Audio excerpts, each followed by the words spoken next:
আজকে কাজলি মাছের ঝোল রান্না করব, ভীষণ সহজ আর খুব টেস্টি। এই রেসিপিটা গরম ভাতের সাথে খেতে দুর্দান্ত লাগে। এর জন্য আমি কাজলি মাছ নিয়েছি। এই কাজলি মাছগুলোকে ধুয়ে পরিষ্কার করে তারপর নুন হলুদ মাখিয়ে নেব। দুটো ঝিঙেকে খোসা ছাড়িয়ে লম্বা টুকরোয় কেটে রেখেছি।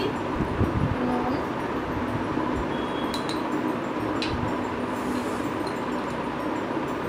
হলুদ গুঁড়ো দিয়ে মাছগুলোকে আমি মেখে নিচ্ছি।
এখানে আমি 1 টেবিল স্পুন চালের গুঁড়োর সাথে একটা কাঁচা লঙ্কাকে খুব ভালো করে ওই ঝোল থেকে অল্প গরম ঝোলটা নিয়ে গুলিয়ে রেখেছি।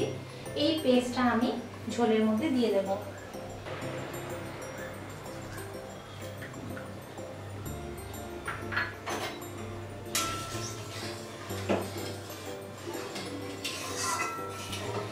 এবার দিয়ে দিচ্ছি ভেজে রাখা ঝিঙে। এর সঙ্গে আমি দিলাম একটা কাঁচা লঙ্কা ভালো গন্ধের জন্য, আর ধনেপাতা কুচি। হাই ফ্লেমে আরো মিনিট 2-এর মতো ফুটিয়ে নেব। ঝোলটা হয়ে গিয়েছে। আমি নামানোর আগে ভেজে রাখা কাজলি মাছগুলো দিয়ে দিচ্ছি। দিয়ে ওপর থেকে আর সামান্য একটুখানি ধনেপাতা কুচি ছড়িয়ে দিলাম, আর এর সঙ্গে দিলাম খুব অল্প সর্ষের তেল।